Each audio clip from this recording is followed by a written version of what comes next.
vamos para o capítulo 7 da confissão. Se você tem aí em mãos a confissão de fé, na verdade a igreja reformada ela deveria saber na ponta da língua, né? Pastor, a confissão de fé do Westminster tem, né? Baixei no celular, no aplicativo, tenho ela lá em casa no livro, né? Estudo, faço análise. Então, é algo que a igreja reformada ela passeia exatamente nessa visão de buscar esse conhecimento profundo sobre si mesmo. E essa busca de conhecimento, ela está exatamente fixada nos pilares da palavra de Deus. Então não são catecismos, não são documentos, não são simplesmente algumas narrativas que você encontra de alguém que quer falar algo aleatório. Pelo contrário, foram documentos elaborados com o intuito de fazer com que o conhecimento bíblico pudesse saltar mais claramente aos olhos da sua igreja, aos olhos do povo de Deus. Então nós estaremos no capítulo 7 da confissão, aonde nós estudamos aí já o capítulo 1 da Sagrada Escritura, o 2 de Deus e da Santíssima Trindade, o 3 dos eternos decretos de Deus, 4 da criação, 5 da providência, o 6 agora recente, da queda do homem, do pecado, do seu castigo. Lembra? O que desenvolve, o que desencadeia aquela queda do homem chegando até aqui, e toda essa construção doutrinária para a gente conhecer as maravilhas de Deus com um olhar mais amplo, para que a gente possa ter uma visão mais clara, uma visão mais profunda.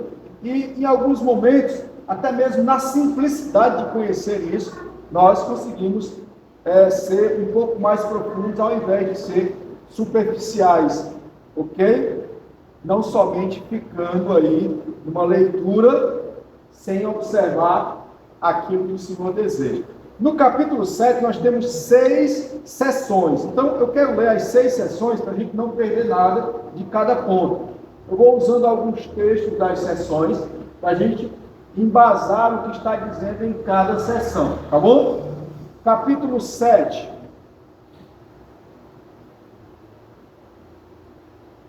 Nós vamos ler Atos capítulo 17. Atos capítulo 17, versículo 24 e 25. Atos capítulo 17. Atos capítulo 17, versículo 24 e versículo 25.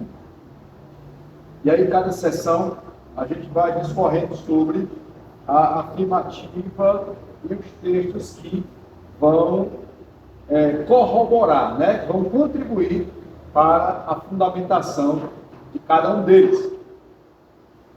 Atos capítulo 17, versículo 24 e versículo 25. Se você abriu, veja aí o que o texto diz em Atos capítulo 17, versículo 24. O Deus que fez o mundo e tudo o que nele existe, sendo ele Senhor do céu e da terra, não habita em santuários feitos por mãos humanas, nem é servido por mãos humanas como se de alguma coisa precisasse, pois ele mesmo é quem a todos dá vida, respiração e tudo mais. Então, com esse texto inicial, nós vamos orar para falar do pacto de Deus com o homem. Oremos. Mais uma vez, ó Pai eterno, nós rogamos as tuas misericórdias sobre a tua igreja, sobre cada um de nós, a tua benevolência, ó Deus, por meio da palavra santa, sagrada e perfeita, divinamente inspirada, que enriquece o nosso conhecimento, que fortalece os nossos corações. Nós te clamamos, ó Pai, nesse instante, que ministre a cada um de nós segundo a tua graça, por meio do teu amor santo. Amém. Primeira sessão diz o seguinte: Tão grande é a distância entre Deus e a criatura que, embora as criaturas racionais lhe devam obediência como ao seu Criador, nunca poderiam fruir nada dele como bem-aventurança e recompensa, se não por alguma voluntária condescendência da parte de Deus, a qual foi ele servido significar por meio de um pacto. E aí, olhando para o capítulo 17 de Atos, nós acabamos de enxergar exatamente a figura de Deus na história da humanidade e a figura do homem. O pacto de Deus, entenda aqui, o pacto de Deus é um ato divino.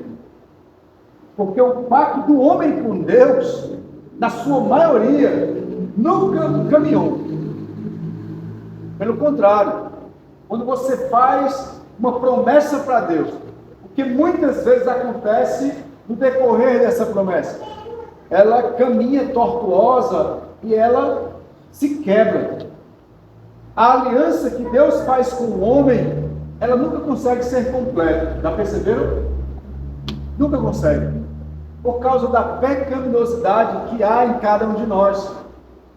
A visão dos patriarcas em uma perseverança, em uma persistência, era uma visão consistente, mas que sabia que Deus estava conduzindo cada um deles. A visão dos reformadores, a visão dos puritanos, já era uma visão de que eles mesmos reconheciam que a sua necessidade de Deus era algo que constantemente precisavam estar diante dos seus olhos. A gente olha para a oração de Davi: pequei contra ti e fiz o que é mal. Somente eu fiz o que é mal. O mal que eu fiz está diante dos meus olhos. Então esse reconhecimento significa para nós entender que os nossos atos na direção de Deus nunca será um pacto perfeito. Daí então vem o Senhor na sua graça, bondade e misericórdia e faz um pacto com o homem. E Deus cumpre esse pacto. Deus sustenta a sua palavra. Mesmo sendo maus, mesmo sendo desobedientes, mesmo sendo rebeldes, mesmo sendo ingratos, o que Deus faz? Graciosamente sustenta esse povo. Graciosamente conduz esse povo. Contrapartida, entendemos que esse mesmo Deus que conduz esse povo é um Deus justo. É um Deus justo. E que vai retribuir segundo a sua graça e segundo a sua justiça. Tão grande é a distância entre Deus e a criatura. Aonde é que está escrito isso? Lá no livro de Isaías diz que há um grande abismo. O nosso pecado cria um grande abismo entre nós e Deus. O mesmo livro de Isaías vai dizer que os nossos pensamentos não são como os pensamentos de Deus. Os pensamentos de Deus são muito mais profundos. Abra aí no Salmo 139, só para relembrar o que eu acabei de ler ali com os senhores, enquanto estávamos em oração. Salmo 139, veja a grandiosidade da soberania exaustiva de um Deus gracioso. Somente o versículo 6.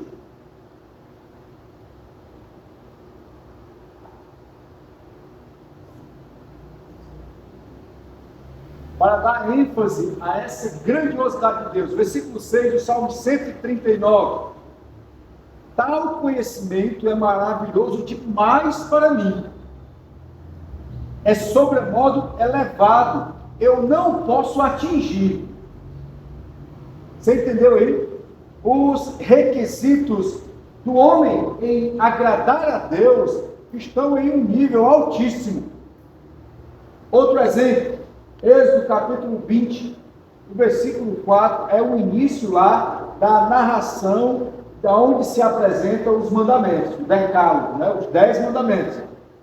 Quando é estabelecido de forma metódica uma regra de estabelecer princípios para o homem, Deus diz assim, esses serão os estatutos.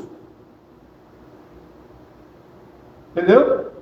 Você vai ter agora uma lei para seguir. E são princípios que, na maioria das vezes, toda vez que um comentarista, toda vez que um pregador, toda vez que alguém vai falar dos mandamentos, ele chega lá no final à seguinte conclusão: ninguém conseguiu atingir.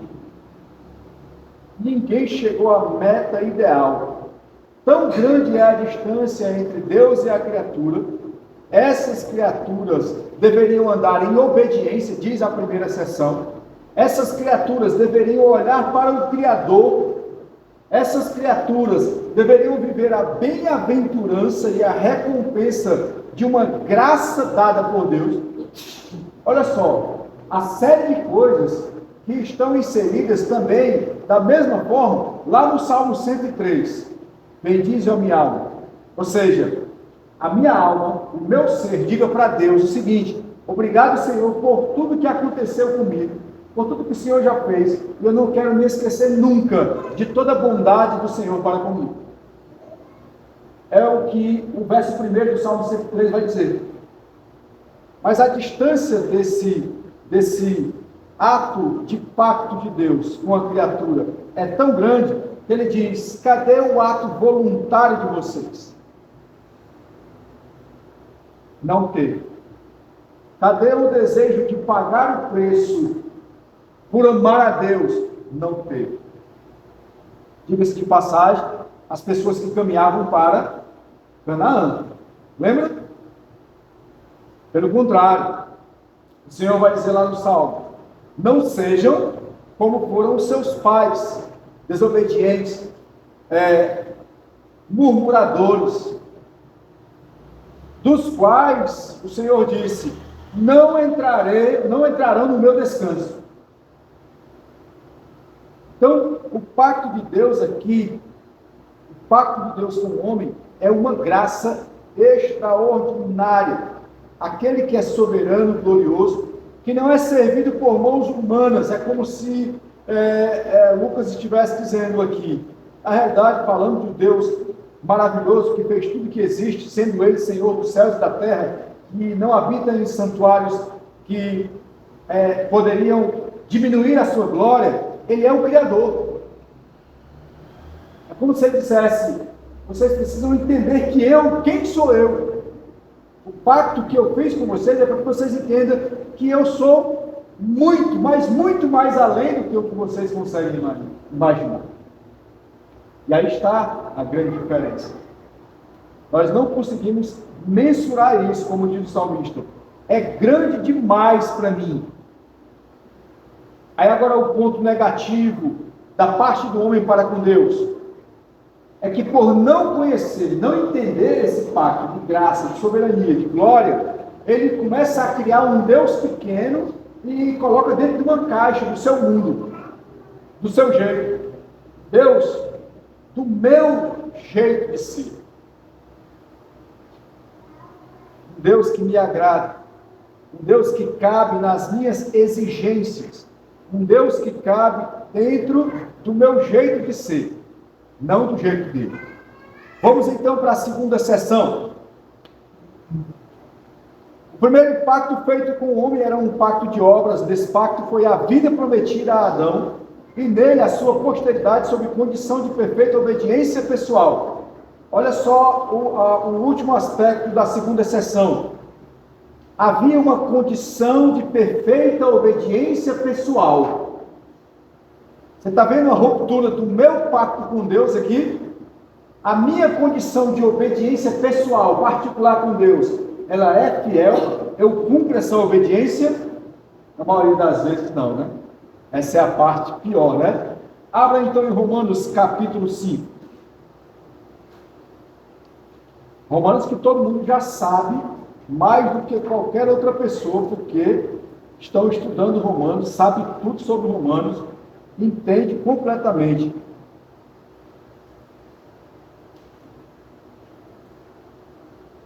Romanos no capítulo 5, versículo 12. Falando desse pacto, olha só como Deus é gracioso.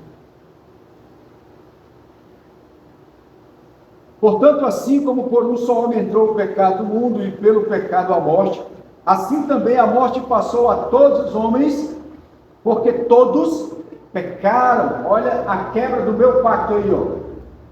Herdeiro do pecado, né? Herdeiro de Adão e Eva. Herdeiro. Continuando. Porque até ao regime da lei havia pecado no mundo, mas o pecado não é levado em conta quando não há lei. Entretanto, reinou a morte desde Adão até Moisés, mesmo sobre aqueles que não pecaram, à semelhança da transgressão de Adão, o qual prefigurava aquele que havia de vir. O pacto de Deus é um pacto de graça, um pacto de misericórdia, um pacto de obras, um pacto que deu a Adão a condição de andar na presença de Deus, agradando a Ele, mas era simplesmente requerido dele que ele fosse obediente. Qual foi a primeira afirmação de Deus para Adão sobre obediência? Qual foi a primeiro decreto lá? Coma de todos os frutos, menos desse. Era simples, né? Mas vamos trazer para nós hoje. Qual é a exigência dada segundo os cânones que estão diante de nós? O cânon sagrado, a palavra de Deus, no seu todo. Qual é a exigência de Deus para nós hoje? É diferente de Adão? Seja obediente. É a mesma coisa que ele disse para ele. Seja obediente, não coma outro fruto. É esse? Aquele não coma, de todos podem. Hoje a palavra diz: seja obediente, seja submisso, seja reverente, viva essa palavra, obedeça essa palavra. Entendeu? Qual é o nosso pacto para com Deus? Vai por água abaixo. A gente faz tudo na contramão. Não desobedeço, não sou reverente, não quero ser fiel, não quero cumprir, não quero me submeter. Então há aqui uma espécie de reconstrução da herança que nós tivemos, pelo coração de pedra. Mas a graça de Deus é, para nós, um pacto de misericórdia, um pacto de graça, de paciência, de amor, de bondade, de longanimidade por parte do Criador. Está faltando o quê? O nosso papel, né? Está faltando a nossa parte. Está faltando a nossa maneira de fazer exatamente o que foi requerido pelo Senhor.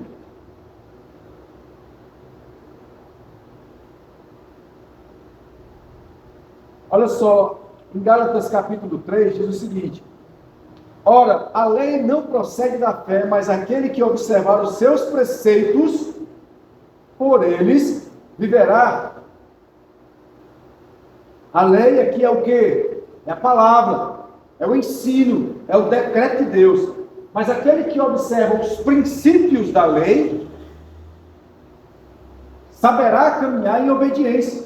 Os princípios da lei é a palavra de Deus sendo aplicada em nossas vidas para nos apontar à obediência a Cristo. É simplesmente entender que o amor de Deus é gracioso.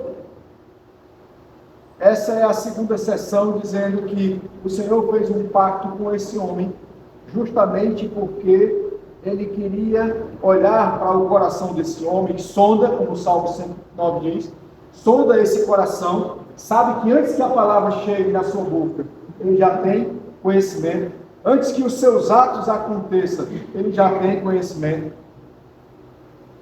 E o que cabe a nós? O grande desafio de nossas vidas é contrariar a nós mesmos. Deus conhece a nossa vida. Deus apresenta a nós uma maneira boa de viver. A palavra de Deus. Ele apresenta os seus princípios legais, né? Legítimos. Mas o mais difícil é contrariar a nossa própria vontade de não querer obedecer essa lei. Por isso nós quebramos o pacto entre nós e Deus. E Ele é fiel ao pacto que Ele faz conosco. Tá? A grande diferença, né? Desse Deus. Ok? Entendido? Vamos caminhar para a seção 3. O homem tendo se tornado, pela sua queda, incapaz de vida por esse pacto, o Senhor dignou-se a fazer um segundo pacto, geralmente chamado pacto da graça, que nós falamos agora. Nesse pacto, ele livremente oferece aos pecadores a vida e a salvação por Jesus Cristo, exigindo deles a fé nele para que sejam salvos e prometendo dar a todos que estão ordenados para a vida o seu Santo Espírito para dispô-los e habilitá-los a crer. Lembra que quando a gente olha para Efésios capítulo 2, no capítulo 2, a seção 3 diz o seguinte: no capítulo 2, eu e você estavam mortos, né? Lá diz isso, Efésios capítulo 2, eu e você estavam mortos, mas Deus vai lá e encontra aquele que está morto, traz para si, dá vida, e dando a ele um pacto de graça, um pacto de misericórdia, ele traz lá para o capítulo 3, versículo 16 de João.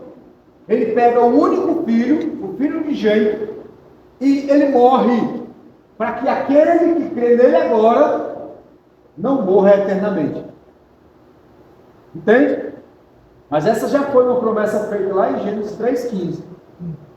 Então, nessa hora, você consegue entender. O pacto de Deus para com o homem é um pacto de misericórdia. E ele vai ter fases e momentos pela incapacidade do homem, que não é novidade. Não é novidade para Deus. A minha incapacidade.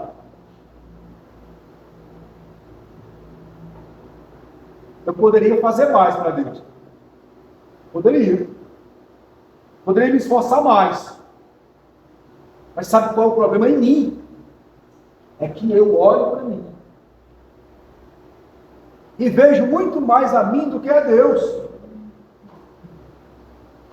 Olhe para os grandes homens da palavra de Deus, da Bíblia, quando eles falharam em alguns momentos. Eles tiraram os olhos de Cristo, eles tiraram os olhos de Deus pela sua pecaminosidade, por causa da sua incapacidade. Eles olharam para o seu prazer, para o seu conformismo, para o seu desejo de agradar a si mesmo, e trilharam caminhos diferentes, mesmo sabendo que Deus agora apresentava um pacto de misericórdia diante deles. Davi é um exemplo, Salomão é outro exemplo, Elias é outro exemplo, Pedro é outro exemplo. Paulo olha para ele e diz: eu me considero dentre todos os mais miseráveis, de todos os pecadores da terra. Paulo usa essas palavras para dizer para Deus que o mal que ele não queria fazer, esse é o que ele faz. Depois ele vai dizer: eu orei repetidas vezes ao Senhor, e há em mim um espírito, algo que me incomoda, um espinho na carne. Há em mim algo que não consegue me deixar ser melhor, fazer mais, me projetar para Deus. Mas isso é motivo para que nós possamos abraçar os erros dos outros e fazê-los nossos, pelo contrário. São grandes exemplos para que possamos superar esses erros. E olhando para as nossas falhas, se tornar relutante o nosso desejo de confrontar o que nos impede de caminharmos de uma forma progressiva na direção de Deus. Sermos cristãos mais fortalecidos no caráter, sermos cristãos mais dedicados, sermos cristãos mais aplicados, mais leitores da palavra, mais dedicados a uma disciplina de uma vida devocional, de uma vida piedosa, de uma vida entregue, de uma vida voluntária, de uma vida desejosa, de querer mais ver as coisas progredirem na obra de Deus, na minha vida. Essa terceira sessão é incrível porque ela diz que os homens incapacitados recebem agora um pacto de graça e misericórdia, porque os pecadores que estavam mortos agora vão ter vida e vão ter a salvação. E Deus olha para esse homem e diz: o que que você tem? O que que você pode me oferecer? O cântico do nosso cenário diz: Morri na cruz por ti, né? O que fazes tu por mim? É uma pergunta interessante. Na terceira sessão da Confissão de Fé de Westminster, Deus exige de nós fé nele. E essa fé, ela tem uma série de coisas ligadas a tudo isso na nossa vida. Ah, eu acredito. Ah, eu tenho fé. Ah, eu confio. E é somente isso. Não. Essa fé, ela está com vários ramos ligados a ela. Pela fé, nós somos ousados. Pela fé, nós somos aplicados. Pela fé, nós somos dedicados. Pela fé, nós nos doamos. Pela fé, nós nos entregamos. Pela fé, nós continuamos perseverantes. Tem uma série de coisas. Passaria a noite inteira aqui falando. E Deus exige essa fé.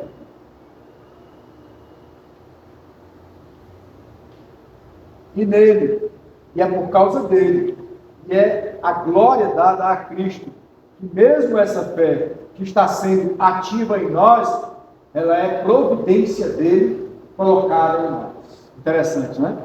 Porque é ele que faz com que essa graça seja abundante sobre nós, com que a sua bondade seja maravilhosa sobre nós. Caminhando para a quarta sessão.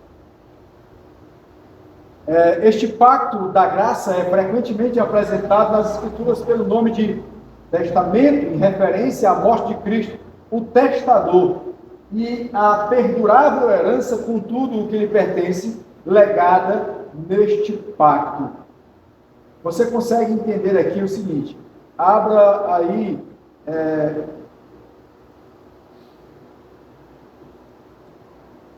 vamos lá para Hebreus.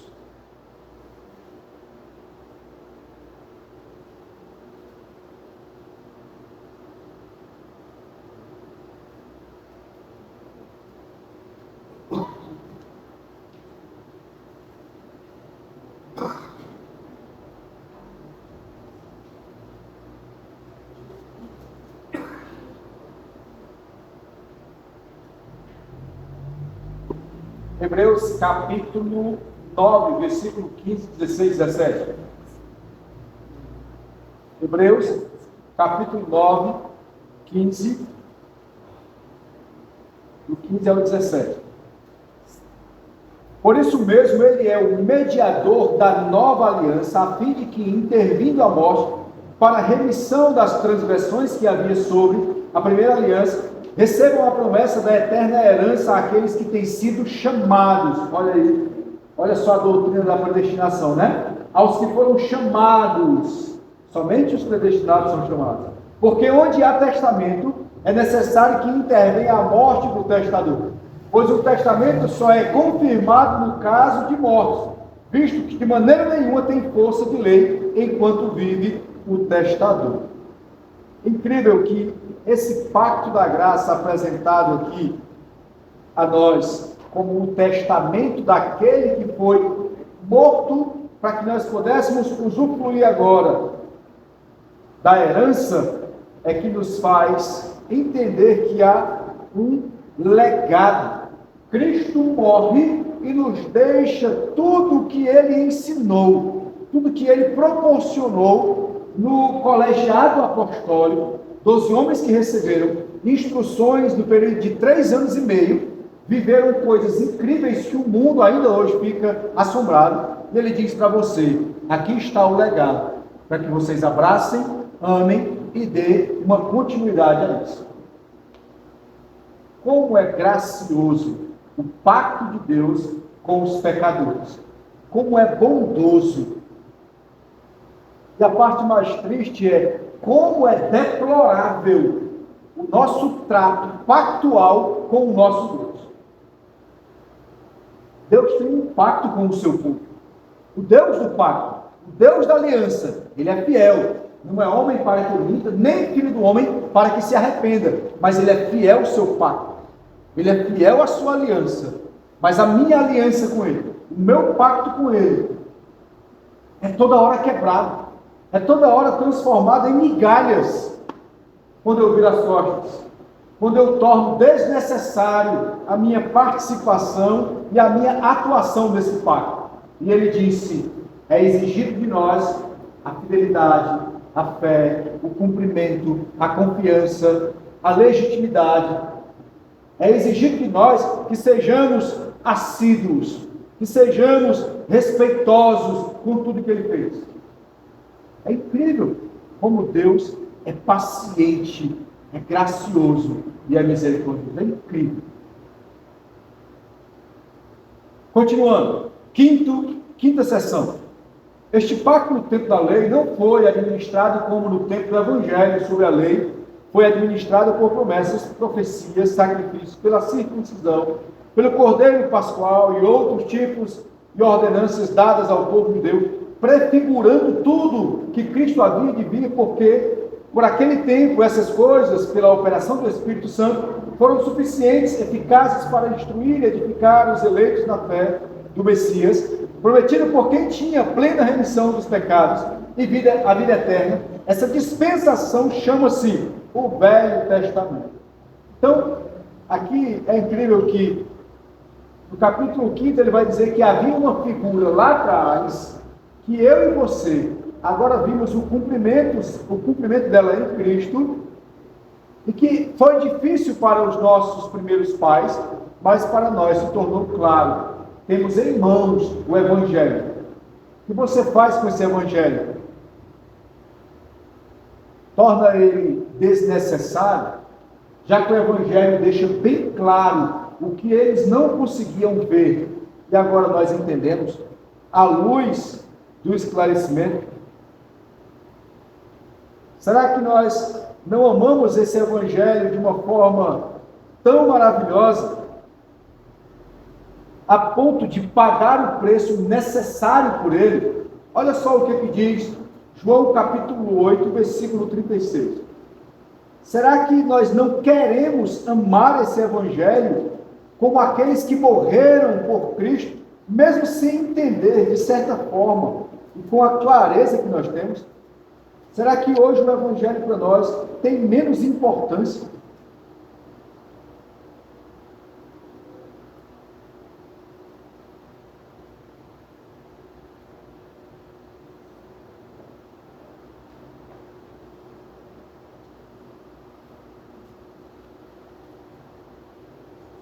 Evangelho de João, capítulo 8.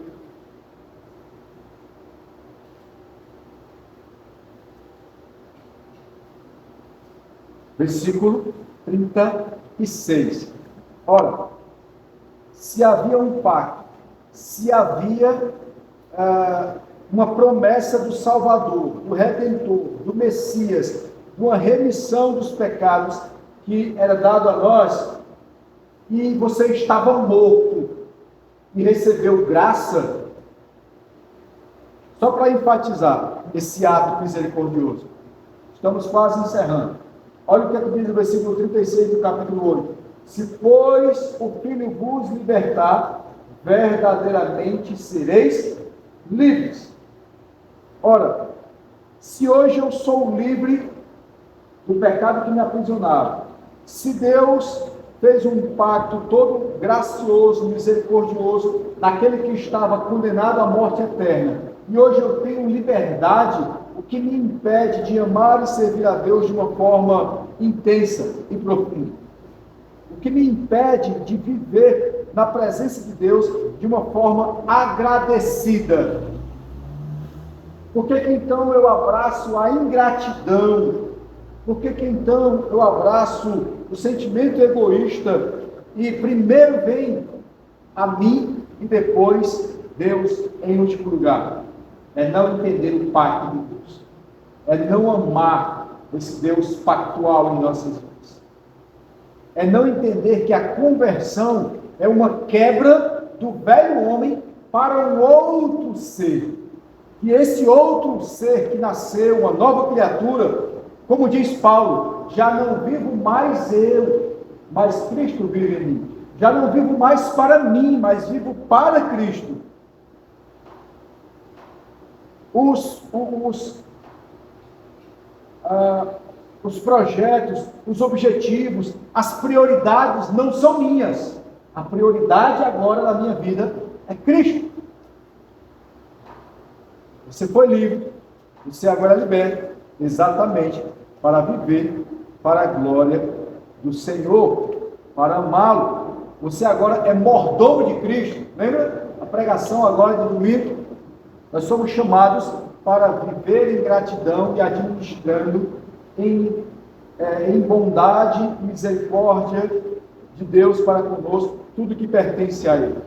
E por fim, a sexta sessão da confissão, nós finalizamos aqui.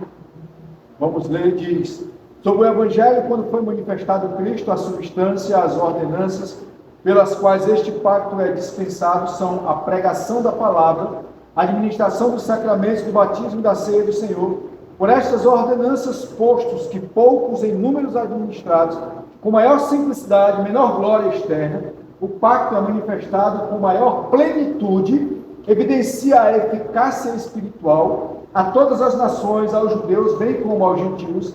É chamado um Novo Testamento. Não há, pois, dois pactos de graça diferentes em substâncias, mas um e o mesmo sobre várias dispensações. Há um pacto de bondade, graça. Essa é a principal noção que nós precisamos ter, né? Há um pacto de graça e misericórdia do Senhor para conosco, daquele que é bondoso para com as suas criaturas, daquele que é gracioso para com as nossas vidas. Esse amor de Deus para com o seu povo, essa simplicidade de vivermos na presença de Deus, mostra a sua bondade, a sua misericórdia, nos dando acesso a Ele hoje, ao estarmos presentes no momento da ceia, no momento em que nós participamos com Ele, no momento em que nós conhecemos o Evangelho, no momento em que nós temos acesso à sua palavra santa. Esse é um ato de bondade, graça e misericórdia. À luz daquilo que tudo antes era sombra, agora a clareza. À luz daquilo que tudo era a lei para os nossos primeiros pais, agora é um cumprimento, uma realidade em Cristo. O Cordeiro perfeito que nos leva a Deus. O Cordeiro Santo que nos liga ao Senhor. Por isso o pacto dele, na redenção, na misericórdia, na graça, na paciência, tem toda a sua evidência, a sua plenitude e a sua eficácia de forma espiritual. O que eu e você devemos fazer agora então, conhecendo esse pacto, se submeter de forma graciosa às ordenanças de Deus em gratidão ao seu amor. Cabe a mim e a você, cabe à Igreja de Cristo, caminhar pela ordem do Evangelho, submeter-se ao chamado do Evangelho, que é amar a Cristo, servir a Ele, viver para a glória dEle, em gratidão à sua morte no Calvário. Isso é entender o pacto, isso é compreender o ato pactual de Deus para com o homem que estava morto, que conheceu a salvação, que entendeu toda a sua misericórdia por causa da lei que foi aplicada, que é entender a bondade de Deus sobre tudo que foi manifestado e entender o ato de livre misericórdia do nosso Redentor. Amém? Vamos orar ao Senhor, agradecendo a Ele pela sua bondade sobre nossas vidas, sobre nosso ser, sobre aqueles que são pecadores, precisam ser gratos constantemente.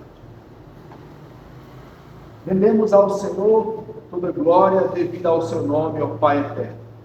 Suplicamos que a tua bondade e benevolência continue sendo abundante e se derramando sobre a tua igreja, sobre o povo de Deus espalhado por toda a face da terra. Que esse povo, à luz da palavra de Deus, consiga entender o ato pactual de Deus. Pacto de misericórdia, pacto de redenção, graça e amor, um pacto que nos faz hoje homens e mulheres que são projetados e inseridos dentro desse amor gracioso de Deus. De forma bondosa, nos traz a redenção por seu Filho e nos dá, ó Pai, a condição em Cristo de sermos justificados e tendo um elo e uma ponte de ligação novamente com Ele. Nós te louvamos por esse ato de amor, bondade e misericórdia. Nós te louvamos porque caminhávamos, ó Deus, perdidos para um abismo eterno, e o Senhor nos encontra por meio da sua ação sobre nós, por meio da sua maneira divina de nos acolher pela sua aliança, pelo seu pacto maravilhoso, nos alcançando e nos levando para si. Assim nós te oramos, assim nós te agradecemos, em Cristo Jesus. Amém. Louvado seja nosso Deus. Amém, meus irmãos.